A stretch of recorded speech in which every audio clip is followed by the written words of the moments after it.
চার বন্ধু রফিক, সাগর, তমাল এবং রাহুল বসে আছেন এবং তারা ঘুরতে যাওয়ার পরিকল্পনা করছে। বন্ধু, অনেক দিন হলো কোথাও ঘুরতে যাইনি, চল আজকে পাহাড়ে যাই।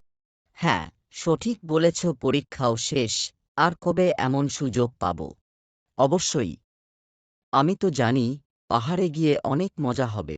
ইয়ে, মানে আমি হয়তো আসতে পারবো না, আজকে কিছু কাজ আছে। কি কাজ?